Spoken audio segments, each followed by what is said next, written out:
Voilà, nous allons reprendre notre dernière séance avec l'intervention de Claudia ROSENZWEIG, qui est professeure de Yiddish ancien à l'université de Bar-Ilan à Ramat Gan. Sa communication portera sur la tradition yiddish du roman de Barlaam et Josaphat, et je la remercie infiniment, malgré les circonstances, pour son intervention au sein du colloque qui se tient à Strasbourg. Merci beaucoup, Claudia, de votre participation, et je vous laisse la parole. Et bonjour à tout le monde, et je regrette beaucoup d'être pas avec vous à Strasbourg. Je suis sûre qu'il y a beaucoup de choses que je peux pas voir à travers YouTube, et je voudrais bien avoir bu un café avec vous, et je voudrais remercier beaucoup professeur du cœur, professeur TARDIEU, pour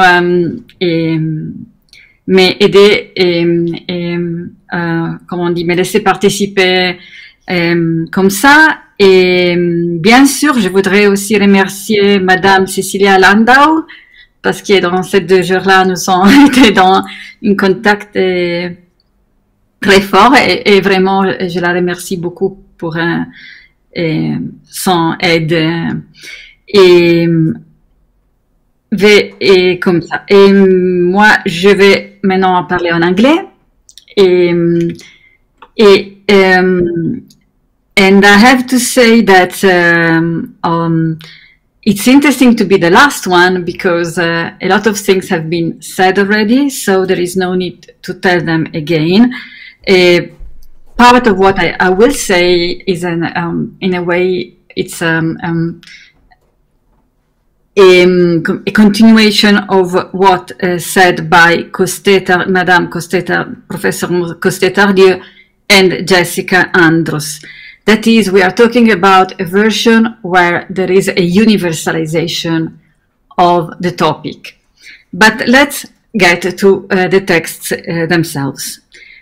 The infinite treasures of stories and wisdom from the Orient never cease to enchant European readers, and among them, since at least the 15th century, the readers of Yiddish literature as well. In the following period, translations and reworkings of Oriental matters increased more and more, until in the 18th and the 19th centuries, Yiddish versions of the 1001 Night and 1001 Day were printed and sold in both Western and Eastern Europe. Stories and collections of stories of this kind were not at the margins of a culture based on rabbinic literature and books of musar, ethical teachings. They were rather an integral part of Jewish imaginaire, both as didactic material and as belles lettres. In 1926, Max Erich, which is one perhaps of the pioneeristic philologists of Old Yiddish, dedicated a chapter of his monography on Old Yiddish chivalry romances and novelle to what he called the Drei Indische Romane, 3 Indian novels, Die Sieben Weisen Meister, Kalila Vedimna, and Ben Hammelekh vehannazir. Here he described their main characteristics. They all have frame story, and they comprehend verses and moral sayings, most of which are based on the Bible and other Jewish traditional sources, and are usually brief and poetical. Erich also underlined that among these works, Die Sieben Weisen Meister is a reworking of a German version. This narrative method reached Europe mostly through 2 main branches, one through Arab, Hebrew, and Spanish versions, the second one through Latin ones.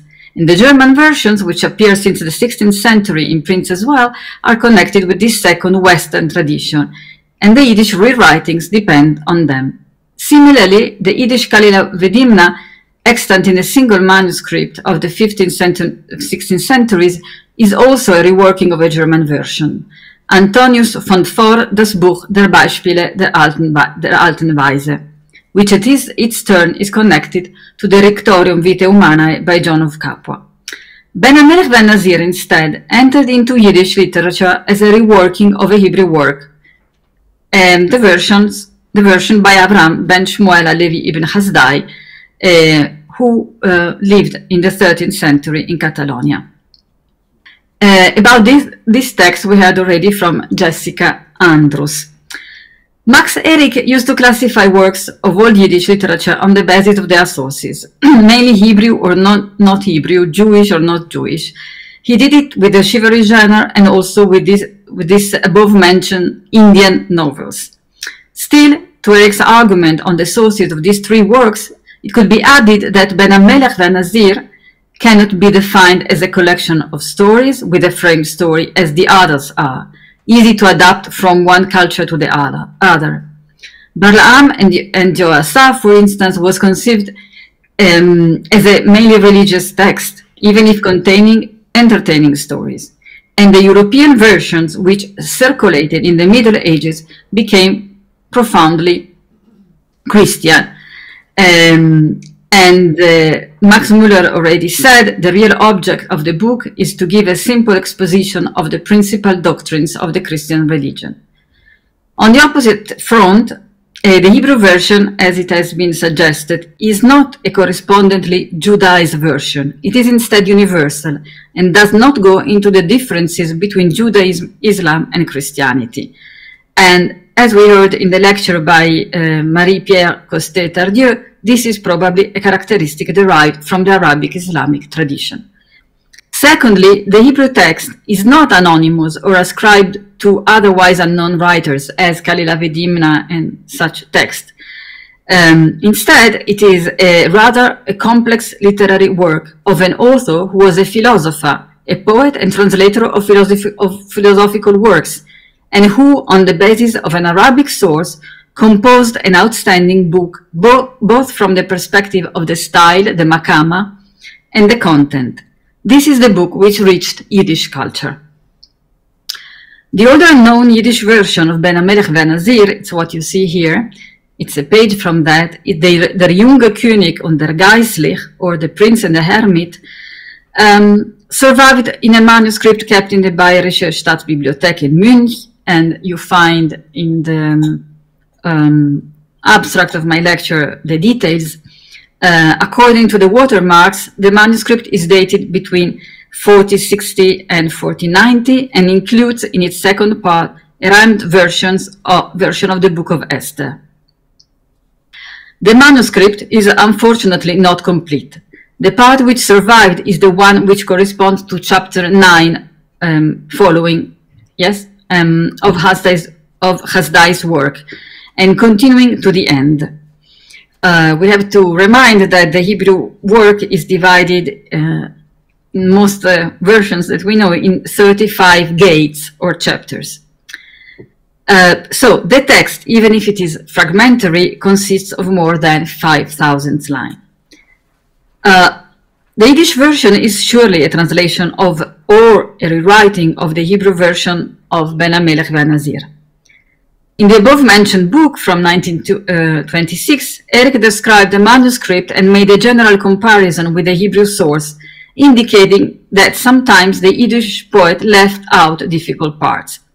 Since then, the most relevant researches have been published by Erich Katim and Wolf O. Dressen. In his seminal work, Dressen presented a philological description of the text, first of all from the point of view of the language, and secondly in the context of German literature of the 15th century.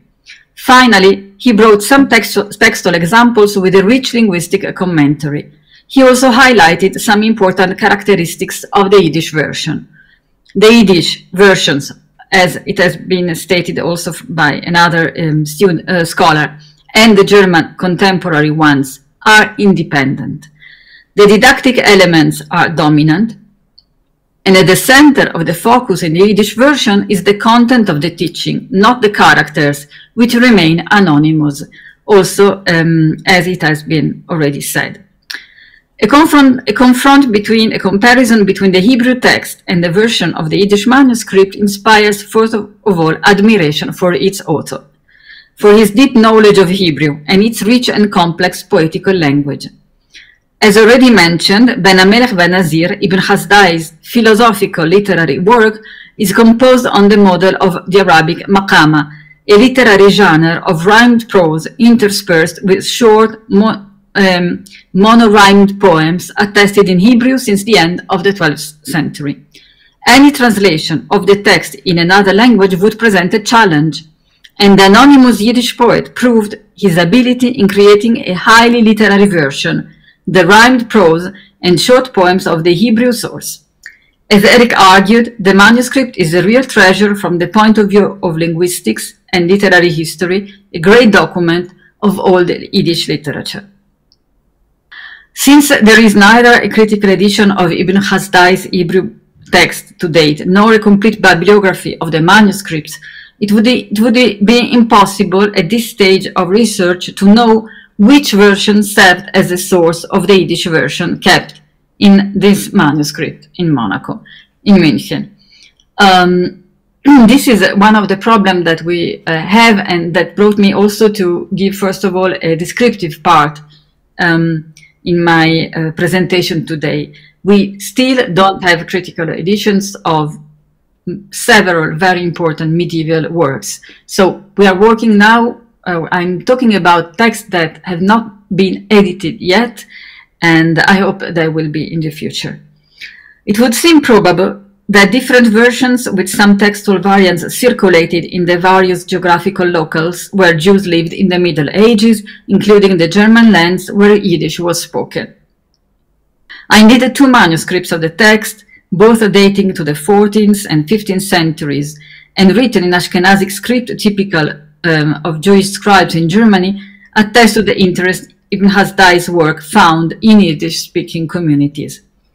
The lack of a critical edition notwithstanding, a comparison of the Yiddish text with the Hebrew work, as it appeared in the first print and also in the manuscripts, and I would like also to thank Kedem Golden, who helped me with that, allows us to delineate the method of the Yiddish poet with regard to the source material. The text appears sometimes as a literal translation of the Hebrew, sometimes as a free reworking.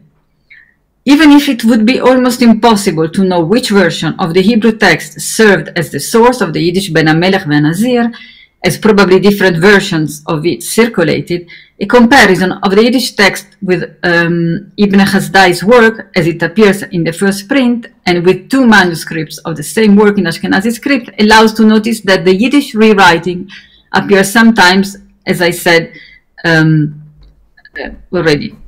Yes, a literal translation, as I said already, yes. A textual example I would like to bring. In the Hebrew, this is a very interesting text because there is an insertion about Alexander the Great.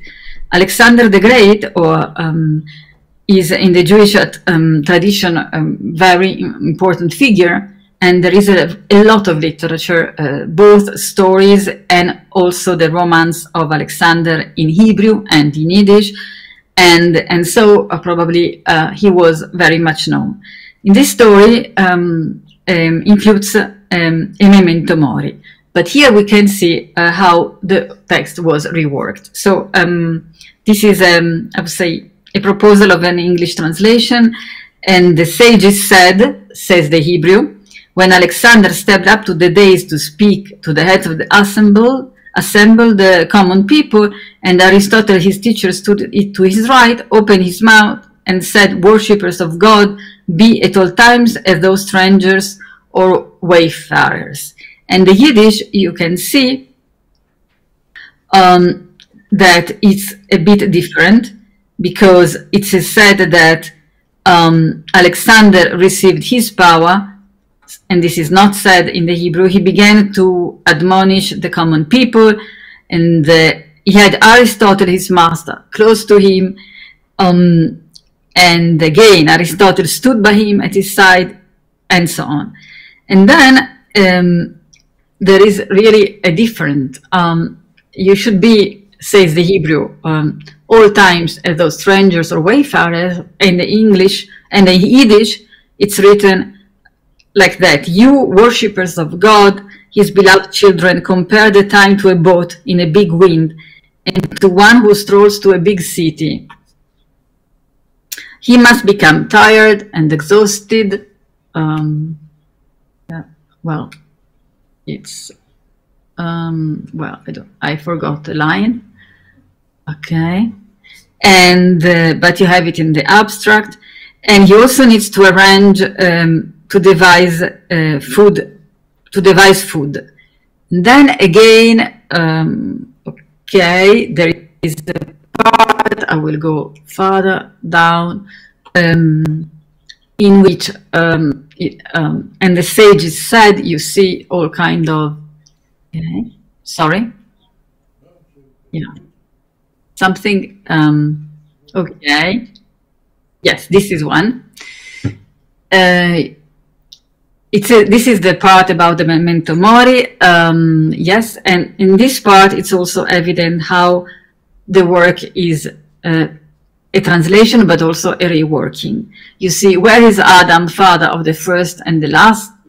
Where is Adam, says the Yiddish, father of all fathers? Where Noah, first of the emissaries? Where is Noah, who escaped the flood that came upon us because of our sins? Where is Enoch, who walked with God? Where is Enoch, the first one who prayed God? And in Hebrew, where Abraham smashed the idols, this is the same. Where is Moses, Lord of the prophets?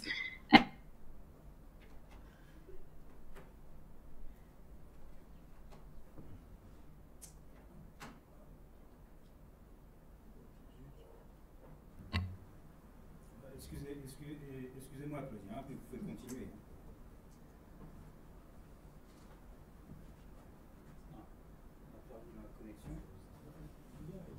continuer. He's the only person in this conference. Can you listen to me? Do you hear me? Yeah, yes. Where are those who commanded battalions and mixed multitudes? And you see, where are those who won with power many powerful sirs, old and young, and subdued the whole world? Where are those who joined the East and the West is only in the Hebrew. They are up and gone, and they did not gain a thing from all that they conquered and overpowered, and all their goods and chattels didn't save them. And in the Yiddish, this is shorter. Now death took all of them away, and their goods and treasure and all their power they cannot guard even for one night. So yes, so on the basis of the extant documents, this passage could illustrate well how the Yiddish translation works, shifting from a word for word true, also zu sagen, so to say, rendering of the source, to a remaking free of introducing some additions, while always keeping his rhymes and style. A lot of research remains to be done. I hope that this example brought here succeed in giving at least an idea of the richness of the language and the complexity of the themes that make this manuscript an outstanding witness of all the Yiddish literary genre. And now the second part, I would like to present another tradition, Yiddish tradition, which is completely independent, because the text in Hebrew was printed in 1518 in Constantinople. We're talking here about the Hebrew text, and again in Mantua in 1557, and from now on we will have a new tradition, a new reception of the book. And this new reception goes on and found a huge success, I would say, because a lot of prints are known. I think a lot of, for Ashkenazi culture, this is quite a lot, something like, now I don't remember exactly how many in Hebrew, but this text found grace at the eyes of the Jewish Enlightenment, of the members of the Jewish Enlightenment, as well as of Eastern European Hasidim, and also the oppositors to the Hasidim, the so-called Misnagdim. And so this tradition is completely new, and here you see the Yiddish versions. They are a lot for such a work, and the important word that we have to keep in mind is the word musar. It's a word that is difficult to translate into English. Musar, it can be ethical teaching, it can be ethics, it can be a way of behavior, it's ethical conduct, and usually it's what a Jew should practice beside the observance of the precepts. And there is a huge, a very important corpus of musar literature, both in Hebrew and in Yiddish, in the Middle Ages and more in the early modern. And so you can see some of these texts that are very interesting, because now you just see Hebrew letters, but the both part is in Hebrew, and the second part below is in Yiddish. And this way to publish bilingual text with the Hebrew and the Yiddish is typical of musar, the literature of musar. And we see it quite often in the from the 17th century on and after. So the front pages, yes, of this print can enlighten us about their intended reception and readership. First of all, we learn always from the first print of the Hebrew text that the world-famous Sefer Ben Hammelekh vehannazir was translated already many years ago from Greek into Arabic and from Arabic into the Holy Tongue, and that the present editions include the translation into what is called Loshen Ashkenaz Yiddish for those who do not understand the Holy Tongue, and that the translation was made word by word. Now, of course, as mentioned already before by Andros, it is always stated that they translated everything word by word. They just added a bit and cut here and there, and so when they say paratextual justification of what they are doing has to be taken always cum grano salis. And yes, in the Yiddish part of the introduction, there is a general praise of the book and of the translation, which will allow the readers to enjoy it fluently. The translator, Reuven ben Avraham ha-Levi, complained about the fact that he translated also the whole work, the poetical parts, but they've been left out. So we still have, again, a will to create another time a Yiddish makama, a makama in Yiddish. The Yiddish version of Jolkiev is also very interesting. It is considered one of the first example of Eastern Yiddish, and I just would like to read the translation of the paratext of the front page. Ben Hammelekh vehannazir, this is from the Hebrew part, printed for the first time in Mantua in 1557, and because of its usefulness and importance, it was printed a second time in the Holy Community of Wandsbek. It was printed a third time in the Holy Community of Frankfurt an der Oder, and now it is printed for the fourth time with many improvements, with many qualities. The first quality is the comprehensive or satisfactory commentary of the poem by a sage of the time, of our time. The second improvement is the translation of the whole book into Yiddish so that Bes Yankev, which is women, and women in general will understand, since they are not able to understand the words of the sages and their virtues in the Holy Tongue. The third improvement is that all mistakes which were in the first print because of the lack of knowledge of the comment by the printers have been taken away. Therefore, do not spare your money, and so shall thy barns be filled with plenty. Now, the Yiddish is different. You men and women, do not be stingy with your money and buy this book that was not yet in the world. When you will understand what the author is saying, you will dress your body and your soul with good. The ethical teaching, the musar of the book touches your heart, and because of this merit, we will deserve to come again into the Holy Land from where we were taken away. So this is interesting. This paratext introduces the translation of Ibn Hasdai's work as a text of musar, of ethical teaching, and it is usually presented as it is usually presented in Hebrew. Differently from the following edition on, there are some changes that stress also the wonderful stories and examples. And this is the paratext.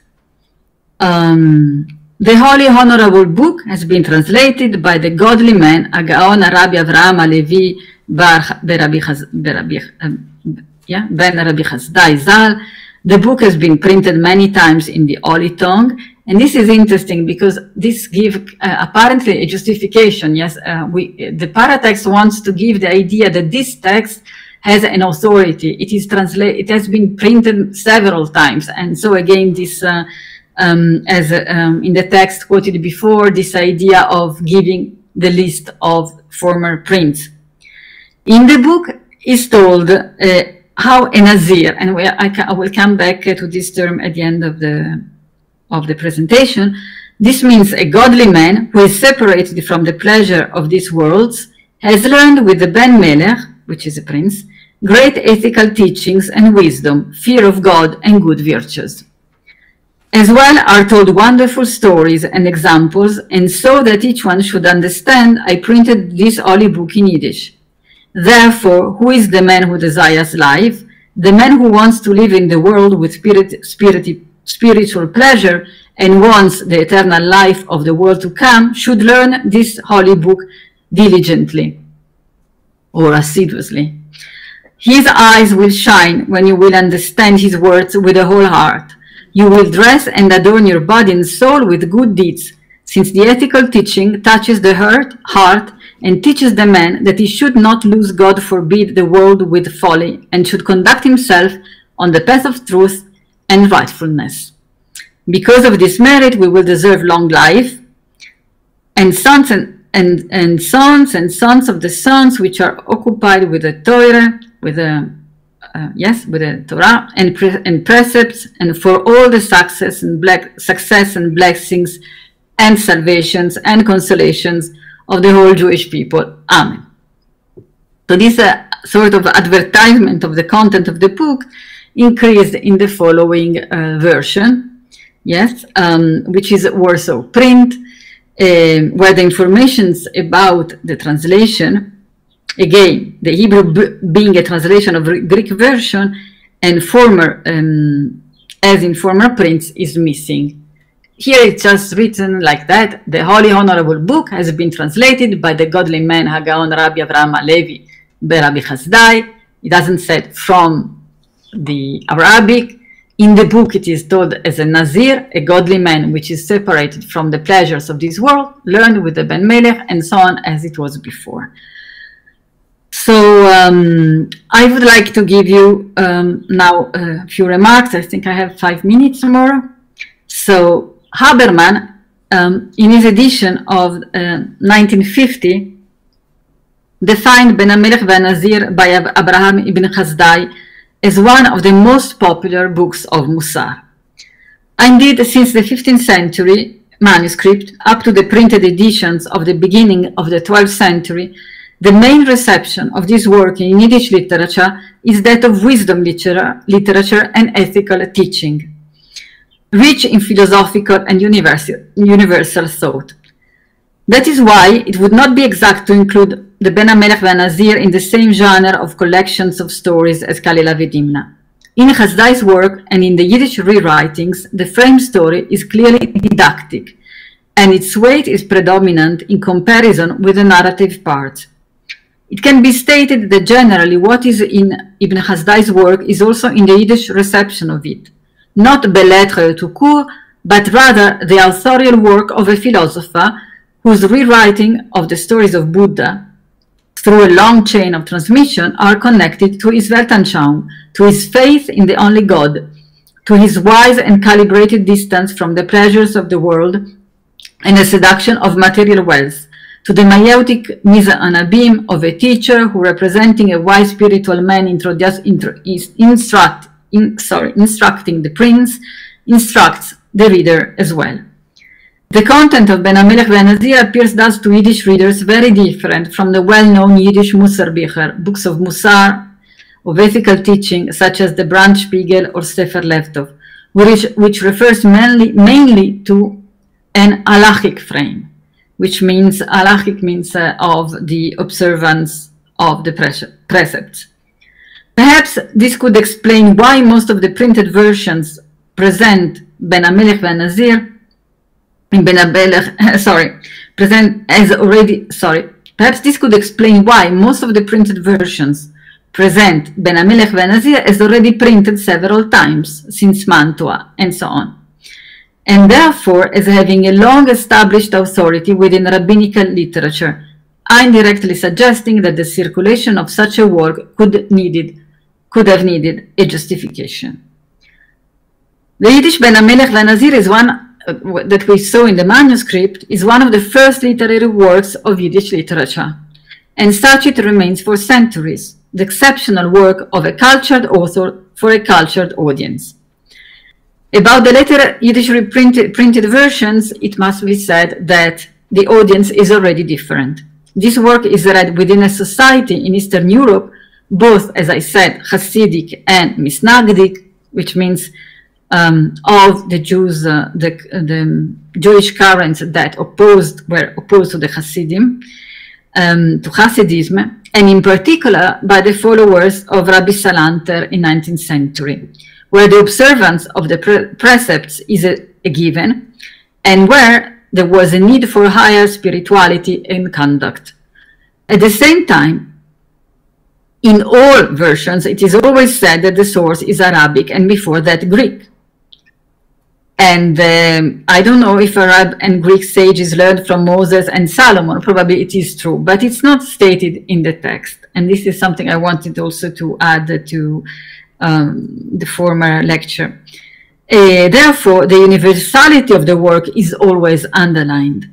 The audience is interested in the work, and the reception is mainly that of a work of musar, of ethical teaching. And only in this case, only in this book, I think the reception is unique. Yes, of universal wisdom. So this is understood as a reading that would improve Jewish life. And to go back to the question of Max Degg, yes, that what is a Nazir in a Jewish society? I kept asking myself that. And I think that through the Yiddish translations, we can say that the Nazir is understood not as an ascetic, but probably, as we see in the translations in Yiddish, as a geistlich, frum, gettlich man. It means a geistlich, it means someone, a spiritual, frum, it's from, in German, devout, and gettlich is godly man, which is anyway acting and living inside his community. Thank you very much.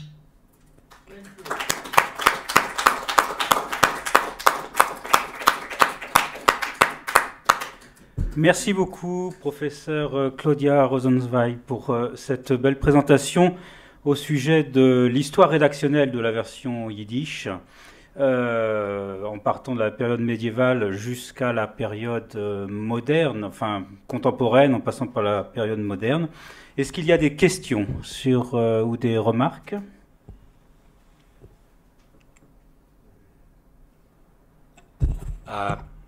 Thank you very much. This is Max Degg speaking. I don't think you can see me on your screen. It's probably a very stupid question, but why actually did Eric? I'm referring to the first page of your handout or your paper. Why did he call these three indische Romanen?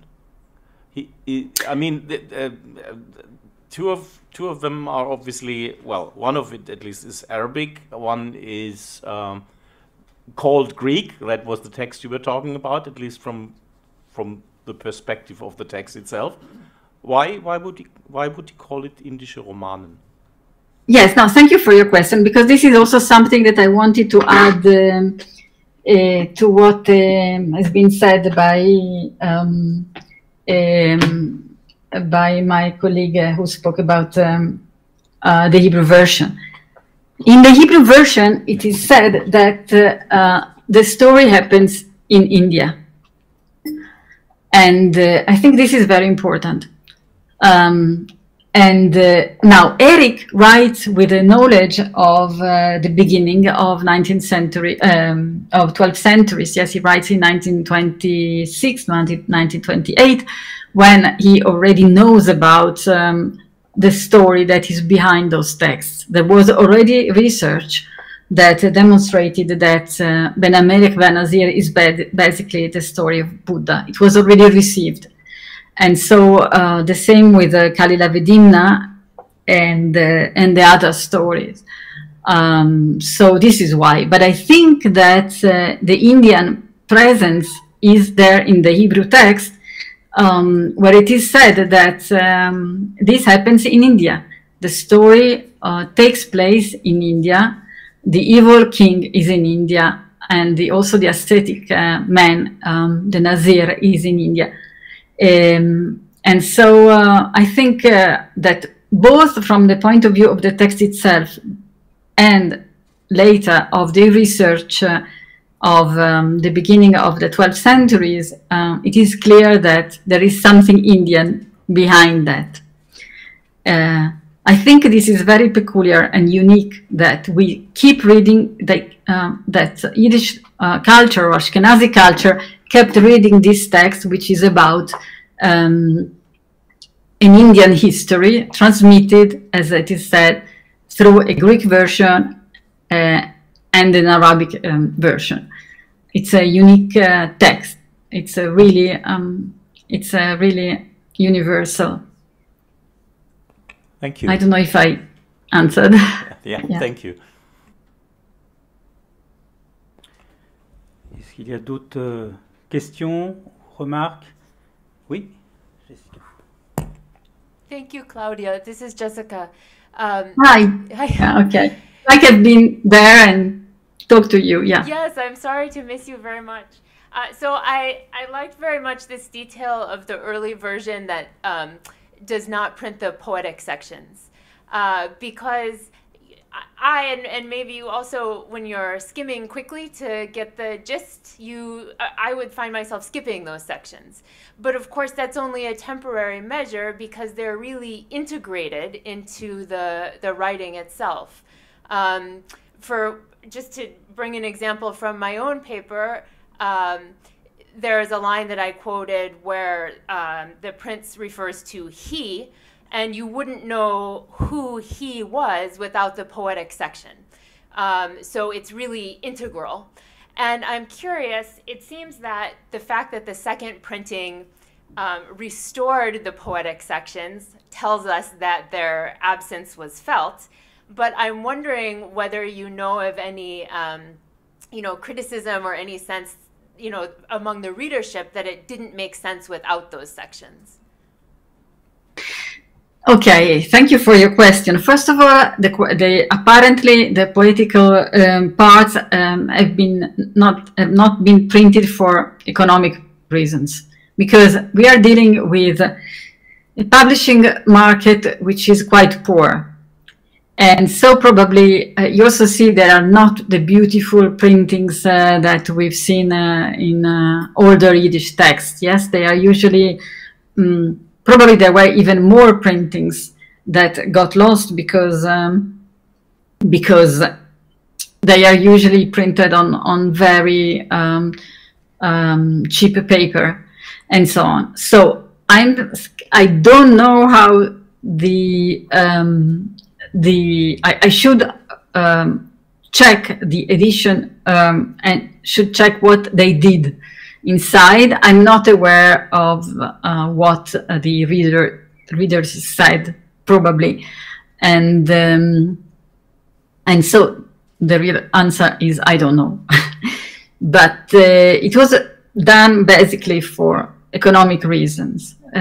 And that's why we read so many advertisements like "Don't be stingy and buy the book." This is something we find all the time, a really pressure to sell the book so they will be able to survive economically and print more books. Yes, but I'm not aware of a reaction. But I will check again, and perhaps I will write more about that if we publish the texts of this conference.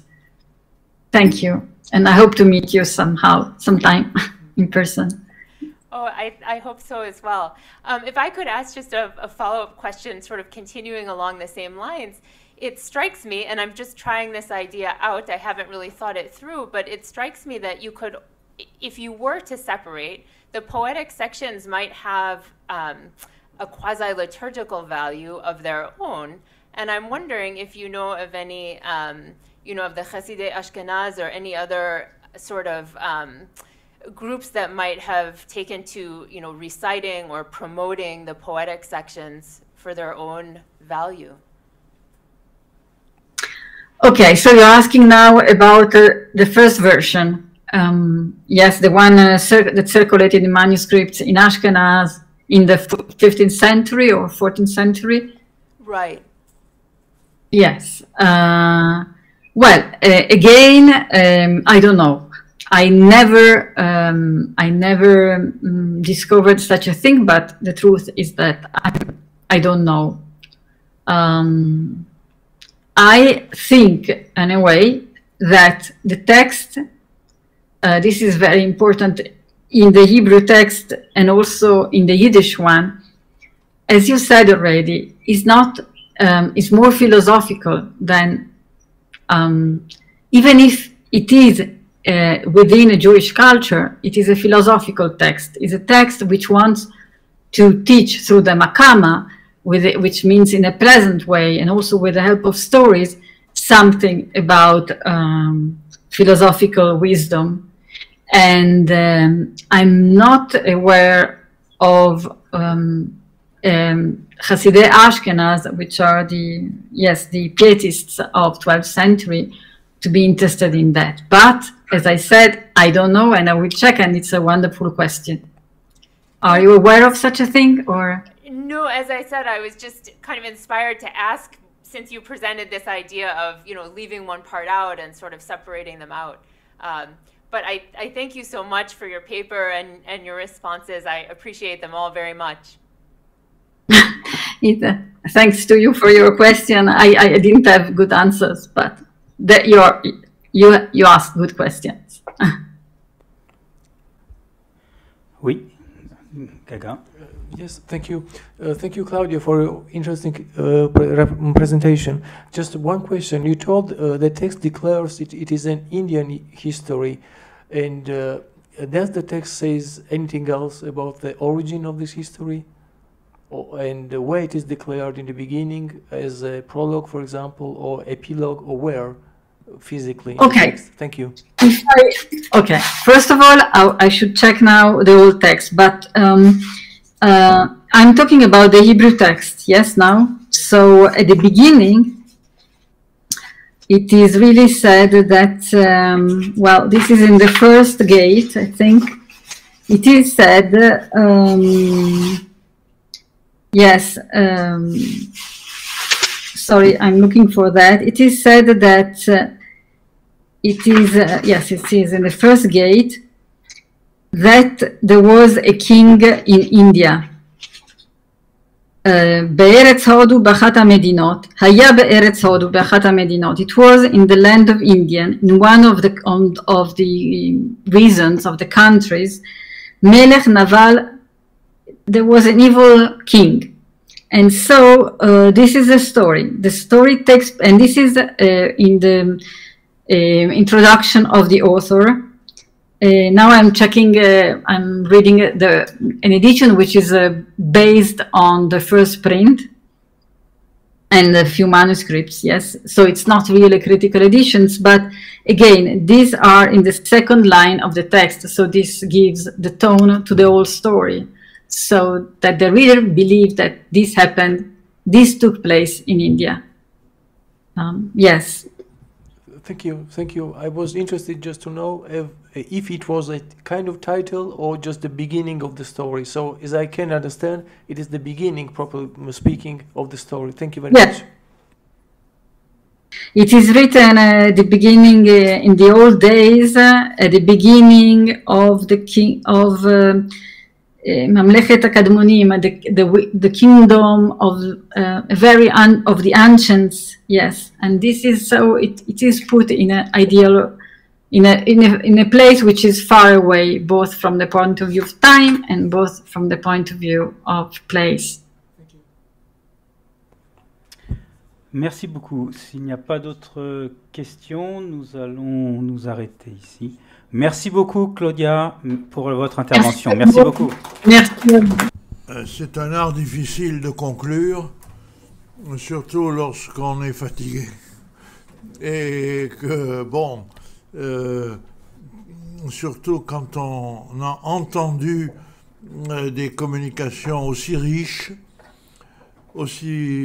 par leur étendue, par leur contenu, par leur diversité de formes. Et à mon avis, il ne peut y avoir de conclusion que collective, c'est-à-dire que chacun doit conclure pour lui-même, et moi je suis dans l'incapacité totale de conclure pour tous. Je peux faire seulement quelques observations très humbles que je soumets à votre acribie. Le projet que nous avions formulé avec Guillaume était de traiter de Barlaam et Josaphat dans l'histoire des religions, par opposition à des projets qui ont eu lieu ou qui devraient avoir lieu, ou des publications de périodiques ou de volumes collectifs sur Barlaam et Josaphat, plutôt dans l'histoire de la littérature. Alors nous avions pris l'objectif de faire l'histoire des religions d'un point de vue critique, c'est-à-dire en comparant les grands blocs religieux et les grandes cultures. Alors, est-ce que ce pari a été tenu? Je répondrai oui. Même si, par rapport à l'ambition que nous avions au départ, il était question pour Guillaume comme pour moi de faire dialoguer, je dirais, l'Orient et l'Occident, c'est-à-dire les grandes traditions barlahamiennes orientales que nous avons vues en partie, et surtout comparer aux grandes traditions occidentales.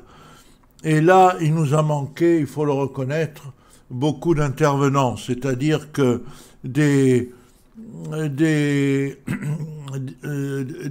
versions européennes, médiévales et de l'époque de la Renaissance, nous sommes restés très pauvres en dehors de la communication de Marion Houlig.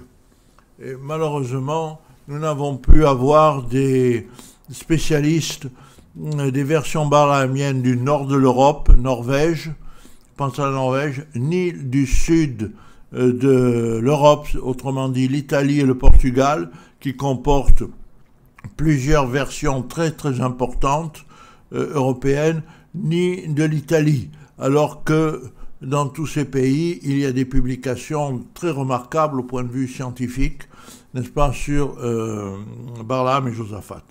Donc, une déception qui est, je dirais, mineure quand on pense à la masse de matériaux qu'a impliqué notre réunion. Je pense par exemple à la grande étendue des langues, puisque en résumant, nous allons du sanskrit au yiddish. Imaginez, autrement dit, du 8e, 10e siècle avant notre ère jusqu'au 19e siècle, avec la communication que nous venons d'entendre de Madame ROSENZWEIG.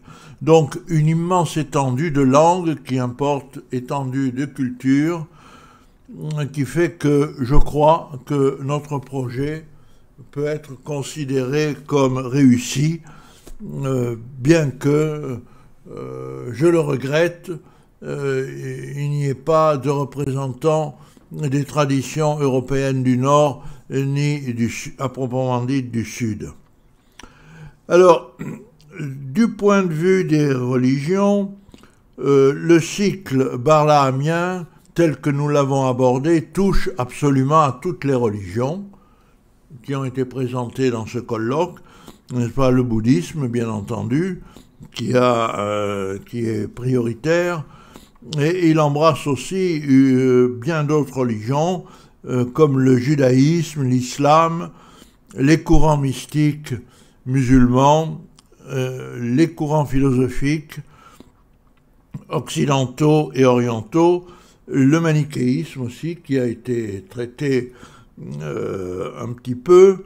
Donc, nous avons un tableau général des grandes religions qui fera honneur à la collection. Alors, comment résumer les débats? Je pense qu'il y aurait peut-être deux aspects à retenir. Un aspect de réception du cycle barlaamien et un aspect de transmission. Un aspect de réception, l'aspect de réception a été traité en particulier dans la session sur les modèles culturels, n'est-ce pas, les modèles culturels que sont les biographies.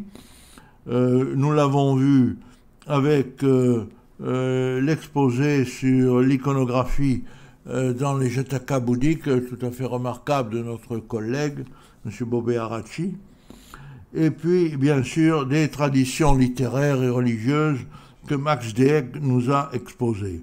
Je mettrai aussi dans cette catégorie la relation qui rentre dans les biographies, qui est au départ essentiellement bouddhique, du maître et du disciple dont nous a parlé Marion Houlig. Relation maître-disciple. Et d'autre part, un des grands thèmes abordés dans les modèles culturels a été, à mon avis, l'enseignement en parabole, n'est-ce pas? On a vu avec aussi bien Madame Jessica Andrews que les paraboles du Pan qui ont été abordées par Guillaume, du prince ivre, par moi-même. Donc, cela reste quand même ce genre littéraire, le cœur du recueil gréco-arabe de Barlaam et Josaphat. Également, je mettrai dans les modèles culturels réussis par ce colloque, je dirais, la réflexion politique. La réflexion politique, morale et politique, qui a été abordée par plusieurs collègues, notamment José Coutillas, Marie-Pierre, qui a abordé aussi cette question, et bien sûr la dernière conférencière que nous venons d'entendre, c'est-à-dire Claudia ROSENZWEIG. Donc réflexion politique qui est l'objet, en même temps que la parabole et la relation de maître à disciple, qui est un objet principal de Barlaam et Josaphat. Donc la réception, cette réception a été, je crois, bien représentée dans le colloque. Alors, il n'y a pas de réception, je dirais, figée, fixe. La réception joue sur la transmission. Et je crois que nous avons bien réussi ce passage de la réception à la transmission. Il y a ceux qui reçoivent les textes, eh bien, ils les transforment, ils leur ajoutent beaucoup, ils retranchent, ils réorientent les textes. Je crois que chacun a bien affirmé ses retouches et ses nécessités herméneutiques d'adapter sans cesse le matériau, les matériaux barlaamiens à l'actualité. Alors, parmi les arrangés sous la transmission, je mettrai, ce qui m'a frappé, moi personnellement, c'est l'insistance sur les lieux et les acteurs de la transmission. Les lieux et les acteurs de la transmission, bien sûr les contenus, mais les lieux et les acteurs, ça a été, je crois, une des marques spécifiques de notre rencontre. Les lieux, évidemment, je pense aux communications de nos deux collègues géorgiens qui ont bien affirmé que nous avions affaire à une masse littéraire religieuse qui passait de l'Est à l'Ouest, mais inversement, l'Ouest enrichit l'Est. Donc, la Géorgie est un passeur de culture, mais aussi nous avons d'autres passeurs de culture qui ont été notés, observés et présentés à notre réflexion. comme évidemment les Indo-Iraniens, d'une part, les Juifs de Barcelone, milieu de passeurs, qui transfèrent un savoir de l'Orient jusque dans l'Europe, au cœur de l'Europe chrétienne, et également, en passant à la communication de Marlène Canaan, les Sabias de Haran. Donc, voilà les points que j'ai retenus, et je voudrais terminer en signalant que ce passage, enfin les lieux de passage, sont dans des ouvrages qui viennent de paraître, comme l'édition critique du texte arabe chrétien par Marlène Canaan, et de 3 volumes qui sont en cours et dont les auteurs peut-être pourraient nous dire un petit mot. Je pense au colloque de notre collègue Max Deeg, qui est en cours de publication et qui va nous enrichir de vues complémentaires. Marie-Pierre et moi-même, nous sommes en train d'achever un ouvrage sur la recension d'Ibn Babouya. Nous avons déjà fait beaucoup, mais ce sera un très gros bouquin. Donc nous pensons l'avoir terminé à la fin de cette année. Et enfin, le 3e volume qui est en cours de préparation, donc ce sera notre colloque, d'une certaine façon, un point d'orgue, une conclusion générale à la mesure de la qualité des communications que nous avons entendues.